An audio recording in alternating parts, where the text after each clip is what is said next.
Hi there, Peter from Massive Damage here, giving you a little bit of a sneak peek of our upcoming strategy game, Halcyon 6 Starbase Commander. Now we are in the middle of some UI upgrades, so some of this will probably look pretty different the next time you see it. But that doesn't matter because the point of this video is actually to break down the class types of our game units, specifically our ship and officer types. Though in this video I'm going to focus primarily on ships, and I'm going to show you a little bit of combat to show off the kinds of powers that our units can execute, as well as some cool combos. And for our Kickstarter backers, I'm going to be touching on some of the ways that our moddable Lua scripts sort of touch on this system, and how it can all be sort of changed using just a few lines of Lua code. But first I'm going to talk about our starship classes, and sort of give you an idea as to what the different types of starships can do. To start with, we've got 3 different unit types in the game. They're sort of broken down by sci-fi tropes. So with our officers, say, we have the sort of generic system of blue officers are science officers, red officers are tactical officers, and yellow officers are engineering officers. This was sort of one of the very first ideas that we had in the game, and we applied that to ships as well. So we actually have tactical ships, we've got engineering ships, and we have science ships. And each one has their own sort of speciality, and each one has advantages against another type.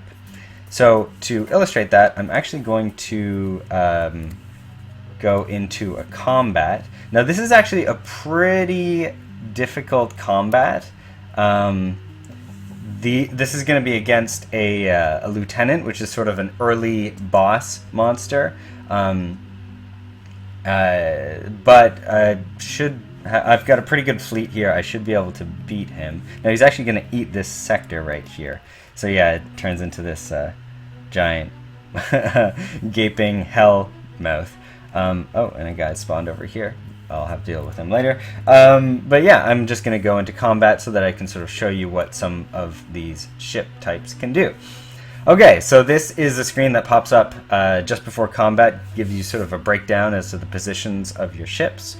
I've got 3 ships on this side, and these are the 3 enemy cruel ships. Now, this here is a level 2 tactical ship, this is a level 2 engineering ship, and this is a level 2 science ship. There's sort of a visual element for these unit types. For tactical ships, there are always, visible weapons or spikes coming out of them, stuff like that. For engineering ships, they're always very bulky, and they're very they're hard hitting, and sort of they look solid. And science ships they're sort of round, a little bit weird, and they've got little instruments sort of hanging off of them. So on the Terran science ships are these sort of flying saucer types, and they do things like scanning. Now these are broken down into sort of fantasy RPG archetypes. Tactical ships are sort of fast-moving. They do very precise attacks. They attack systems, and they do these sort of crippling attacks. So they're kind of like rogues or assassins. Engineering ships they're big and they're bulky and they hit hard, and they have a little bit of healing ability. So they're really kind of like the paladins of this game. And science ships are, they do damage over time attacks, they do debuffs, and so it really makes them sort of the mages of Halcyon 6 ship combat. Tactical ships are naturally good against science ships. Science ships rely on systems. Tactical ships can hit those systems. Engineering ships, they're good against tactical ships. They hit them hard. The tactical ships aren't able to respond. And science ships can do these weird hull warping attacks that are good against engineering ships. So hopefully I'll be able to show you some of that in action. In any case, I'll be able to show you some of the powers and some of the combos. Now, I didn't do a very good job here because my tactical ship is actually across from another tactical ship, and my science ship is across from this engineering ship. That's actually okay. But the best combination would have been to have my tactical ship be in the middle against this big guy here. So yeah, I'm just going to get this started. So every ship has a set of powers, and the powers are determined by the kinds of systems on that ship. Now the tactical ship, like I was saying, it has these sort of precise attacks. It's got this sort of aimed beam attack that is kind of its primary attack. The engineering ship has this sort of shotgun attack that just does a bunch of damage, but it's not particularly precise. And the science ship has this sort of portal hull warping attack that is good against engineering ships like these guys. So my tactical guy's weapon came up first.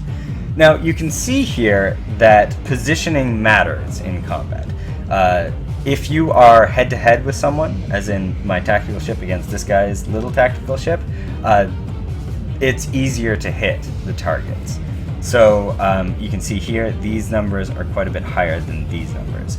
So it's generally more effective to target someone across from you, except for when you have specific reasons not to.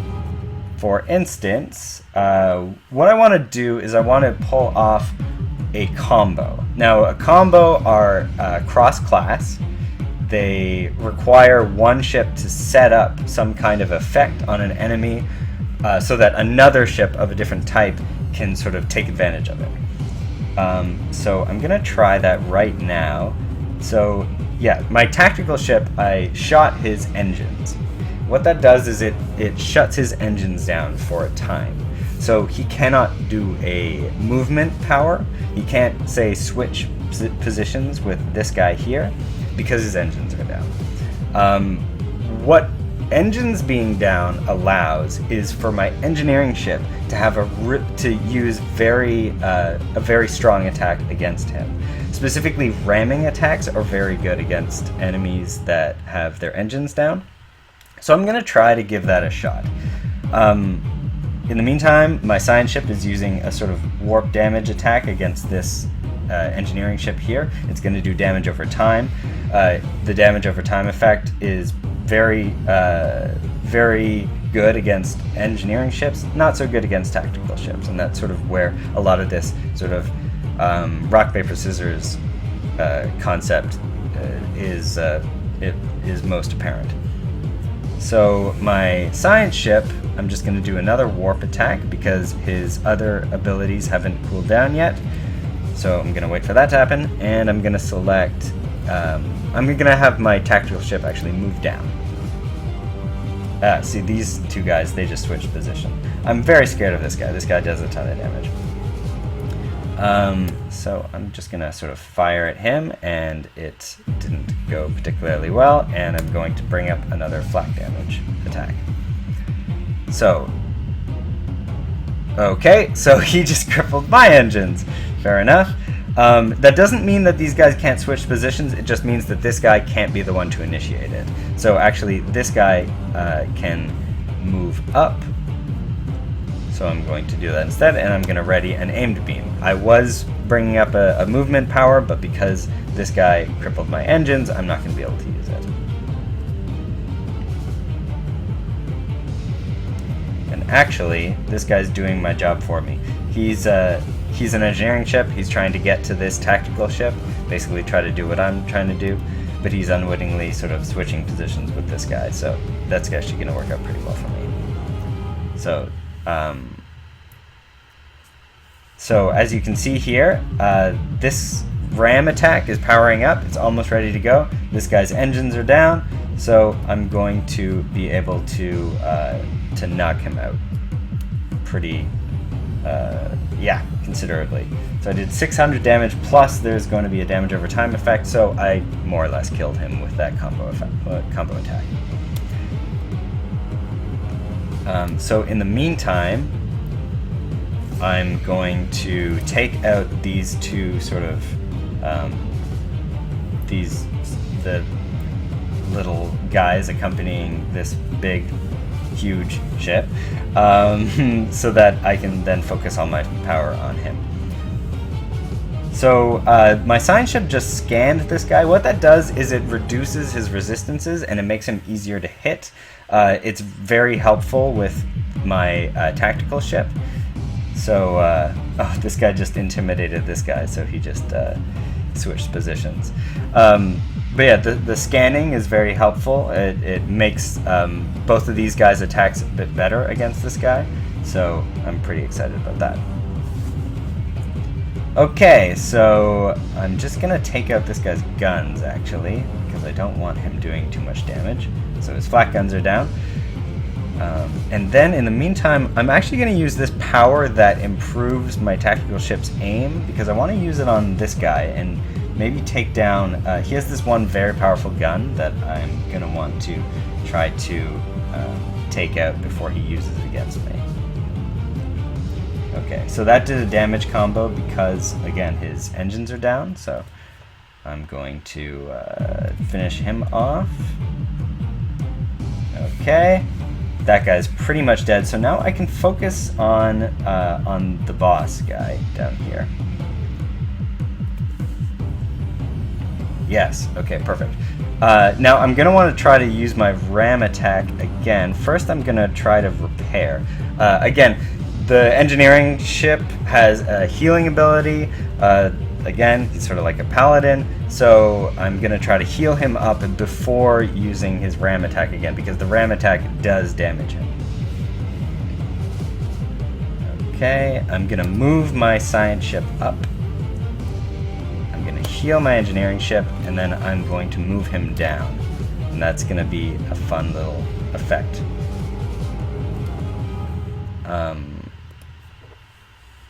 Where they sort of hopscotch.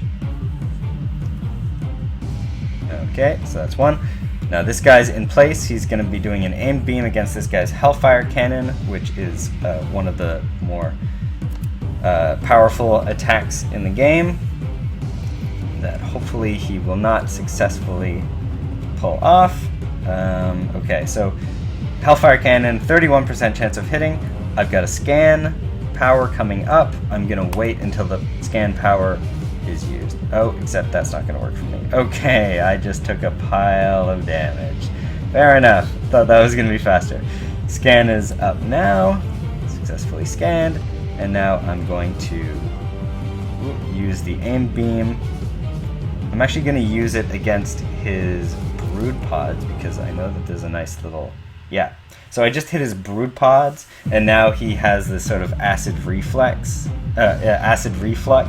effect that's going to do damage over time.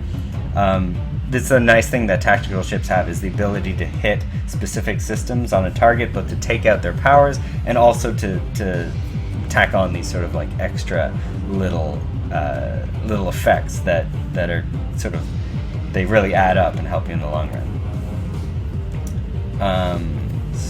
But I am going to try to do another ramming attack because it's so effective.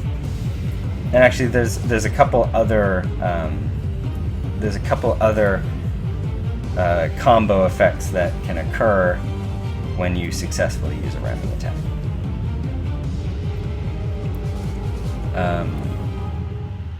So I'm actually just going to ram him straight up because there's a nice little combo with my science ship.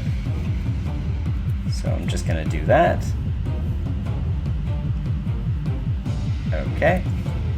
And that's going to enable me to do lots and lots more damage against this guy. Might not be able to kill him. This is not going so well for me, but I should be able to do a ton of damage. So I'm going to scan him, and yeah, combo ram plus scan. He rammed him, so his hull is sort of like falling off of him, And so scanning him sort of reveals all of his structural problems and allows my tactical ship, for instance, to do extra damage, which he will now do. Yeah. So I'm doing pretty well against him. Okay, so I'm going to keep taking advantage of this until I either lose or I kill him. Now, I mentioned that I was going to talk a little bit about how mod tools sort of come into this, or rather our Lua scripts come into this. All of the powers, all of the ships, all of the ship's stats, all of the combo effects, those are all handled on the Lua side. And all of this was actually built long after the architecture was implemented. You can, if you want, you can sort of discard the entire rock, paper, scissors system that we have of, engineering, tactical, science, and replace it with your own. Once we are able to release the mod tools in the way that we want. So if you have your own sort of preference as to the way that your scenario that you would like to have a rock, paper, scissors in of your own version, you're going to be able to do that all on the Lua side. It's actually pretty easy. Similarly, you'll be able to make all sorts of new powers, all sorts of new animations for those powers, effects, animations for those effects. All of that can be handled on the Lua side. So let me see. I think I'm just about to beat this guy. Oh, okay, and holding on, and he's dead. Okay, perfect. So that's more or less what I wanted to show you. Combat, you've got a couple different interlocking features that sort of make it come to life. You've got the combos, so there's a bit of creativity in there. You've got positioning, so that you have to sort of think tactically as to which ship is facing off against another ship. And then you've got the rock, paper, scissors system that sort of holds it all together. So yeah, that's the basic idea that we have. Science ships, tactical ships, engineering ships. When we start talking about officers and ground combat, you're going to see a bunch of similar ideas, where which is just tweaked a little bit to sort of work with the sci-fi tropes that we're playing with.